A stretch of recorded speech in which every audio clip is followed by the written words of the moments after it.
हमारी पार्लियामेंट का जो अपर हाउस होता है, जिसे हम राज्यसभा बोलते हैं, उसमें सिलेक्शन के लिए किसी कैंडिडेट की जो मिनिमम एज की रिक्वायरमेंट होती है वो 30 इयर्स होती है। और इसी वजह से इसे हाउस ऑफ एल्डरलीज भी बोला जाता है, क्योंकि जो लोअर हाउस है यानी कि जो लोकसभा है उसमें सिलेक्शन के लिए मिनिमम एज रिक्वायरमेंट 25 इयर्स होती है। राज्यसभा में जो टोटल मेंबर्स की स्ट्रेंथ हो सकती है वो मैक्सिमम 250 मेंबर्स तक हो सकती है, लेकिन अभी के सिनेरियो में हम 245 मेंबर्स की स्ट्रेंथ रखते हैं। 5 मेंबर्स हमने रिजर्व रखे हुए हैं, keeping in view the scenario of Aksai Chin and POK, कि अगर फ्यूचर में वो सब सॉर्ट आउट होता है तो उसके लिए हमें जिन रिप्रेजेंटेटिव्स की जरूरत पड़ेगी उसके लिए हमने उन 5 मेंबर्स को रिजर्व रखा हुआ है। 245 मेंबर्स की स्ट्रेंथ की बात करें तो जो 233 मेंबर्स हैं वो तो इनडायरेक्टली इलेक्ट होते हैं। अब ये इनडायरेक्ट इलेक्शन क्या है इसके बारे में आगे बात करते हैं।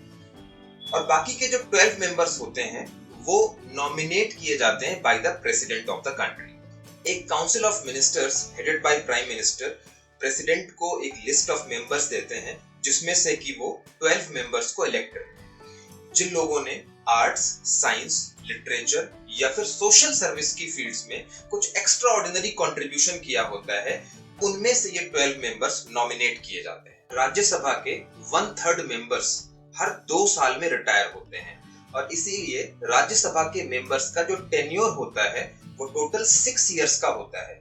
क्योंकि मान लीजिए कोई मेंबर राज्यसभा में इलेक्ट होकर के आया तो उस टाइम पे जो एग्जिस्टिंग मेंबर्स हैं उनमें से 1/3 रिटायर होंगे, फिर 1/3 अगले 2 साल में रिटायर होंगे, फिर 1/3 उसके अगले 2 साल में रिटायर होंगे।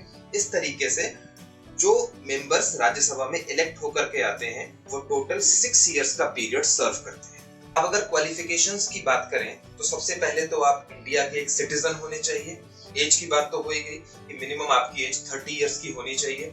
इसके अलावा आपने गवर्नमेंट के अंडर कोई भी दूसरा ऑफिस ऑफ प्रॉफिट होल्ड नहीं किया हुआ होना चाहिए, यानी कि आप किसी और पोस्ट पे नहीं होने चाहिए जहां से आपको कुछ इनकम आ रही हो, और आप इनसॉल्वेंट नहीं होने चाहिए, आपका माइंड साउंड होना चाहिए। सो ये सारी क्वालिफिकेशंस होती हैं। हमारे कॉन्स्टिट्यूशन का 4th शेड्यूल ये कहता है कि हर एक स्टेट को अपनी पॉपुलेशन के हिसाब से राज्यसभा में रिप्रेजेंटेशन मिलेगा, यानी कि जिस स्टेट की पॉपुलेशन ज्यादा उसका राज्यसभा में रिप्रेजेंटेशन ज्यादा।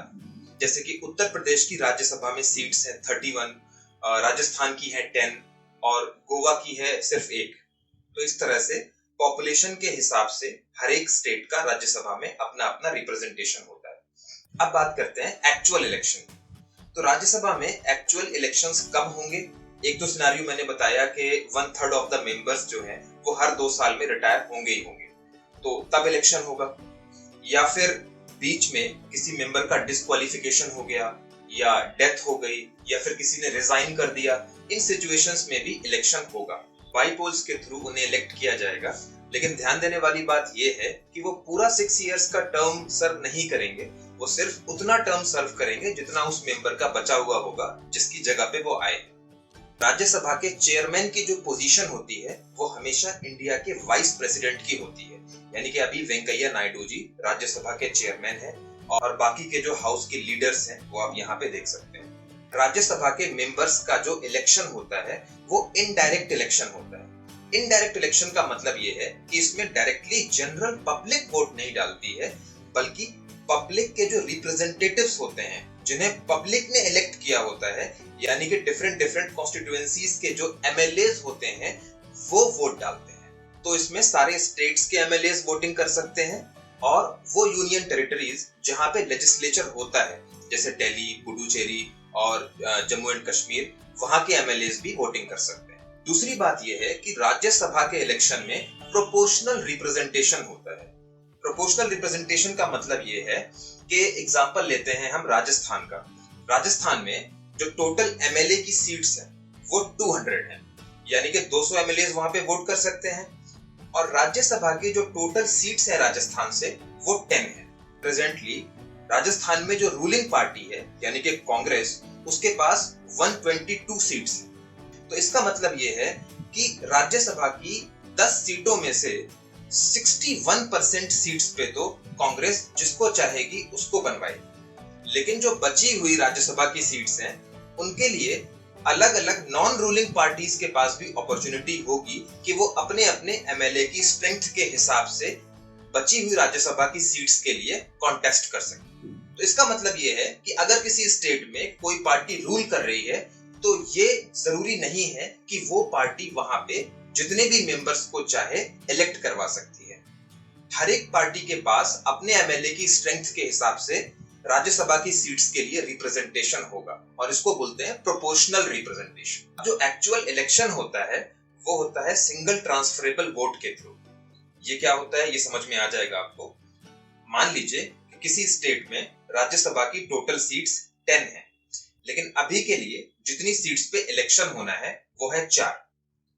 अब मान के चलते हैं कि जो कैंडिडेट्स खड़े हो रहे हैं इलेक्शन में वो भी 4 हैं। तो सबसे पहला स्टेप तो ये होगा कि हमें ये देखना है कि जितनी वैकेंसीज हैं, जितनी सीट्स पे इलेक्शन होना है, क्या उतने ही कैंडिडेट्स खड़े हो रहे हैं। अगर ऐसा है तो फिर इलेक्शन की जरूरत ही नहीं पड़ेगी, right. This is the first step. अब अगर दूसरा सिनेरियो लें, यानी कि जितने मेंबर्स इलेक्शन में खड़े हो रहे हैं वो ज्यादा हैं वैकेंट सीट से, इसका मतलब ये है कि अब इलेक्शन करवाना पड़ेगा। मान के चलते हैं कि किसी स्टेट में राज्यसभा के लिए 5 सीट्स हैं, लेकिन इस बार सिर्फ 3 सीटों के लिए इलेक्शन होना है। अब यहाँ पे मान लेते हैं कि 4 लोग हैं जो इलेक्शन कॉन्टेस्ट कर रहे हैं। अब उन्हें इलेक्ट कौन करेगा? एमएलएज इलेक्ट करेंगे उस स्टेट के। अब जो एक्चुअल वोटिंग प्रोसेस होगा वो ईवीएम के थ्रू नहीं होगा, जैसे हम ईवीएम के थ्रू वोट डालते हैं जाकर के पोलिंग बूथ पे, वैसा नहीं होगा, बल्कि एमएलएज जो होंगे वो बैलेट पेपर के थ्रू वोटिंग करेंगे।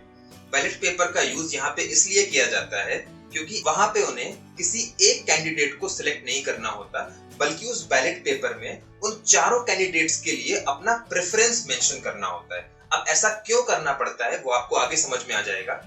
सारे एमएलएस को एक एक बैलेट पेपर दे दिया जाएगा और वो लोग उन चारों कैंडिडेट्स के लिए अपना अपना प्रेफरेंस मेंशन करेंगे। सबसे पहले वो किसको चाहते हैं, सेकंड नंबर पे, थर्ड नंबर पे, फोर्थ नंबर पे। अब क्या होगा, वोटिंग होने के बाद सारे एमएलएस से उनका बैलेट पेपर ले लिया जाएगा और ये देखा जाएगा कि किस कैंडिडेट ने minimum number of required votes achieve किए हैं।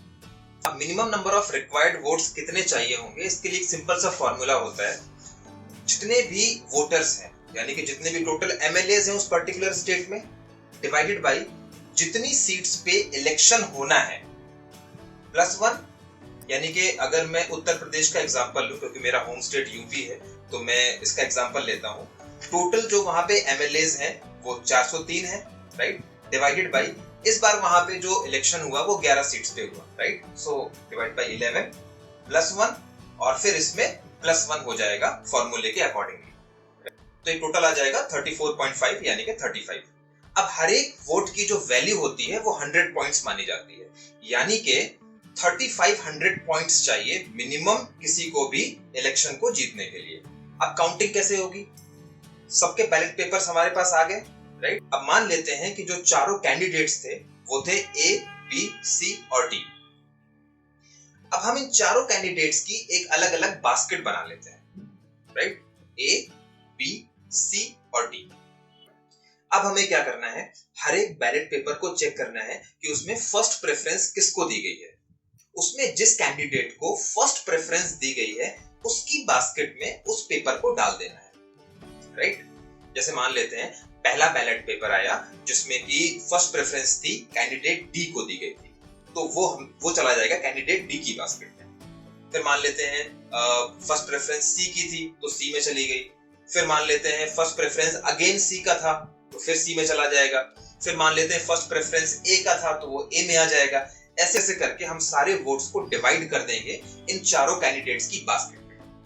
और फिर हम ये चेक करेंगे कि किसी कैंडिडेट को मिनिमम 35 एमएलएस ने वोट किया है कि नहीं, यानी कि 3500 पॉइंट्स किसी के पास आए हैं या नहीं।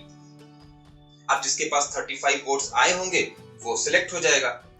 मान लीजिए ए के पास 35 वोट्स हो गए तो ए बन गया जी राज्यसभा के मेंबर। एक सिनेरियो ये आ सकता है कि मान लीजिए बाकी 3 में से किसी के पास भी 35 वोट्स नहीं हुए, तो अब क्या होगा जी? तो अब हम क्या कर सकते हैं कि जिस कैंडिडेट को लीस्ट नंबर ऑफ वोट्स मिले हैं, मान लीजिए सी को लीस्ट नंबर ऑफ वोट्स मिले हैं, तो इनको हम क्या करेंगे, इनको हम एलिमिनेट कर देंगे और इनकी बास्केट में जितने भी बैलेट पेपर्स होंगे उनको हम निकाल लेंगे और उनका हम देखेंगे second preference. Obviously first preference तो यही होंगे।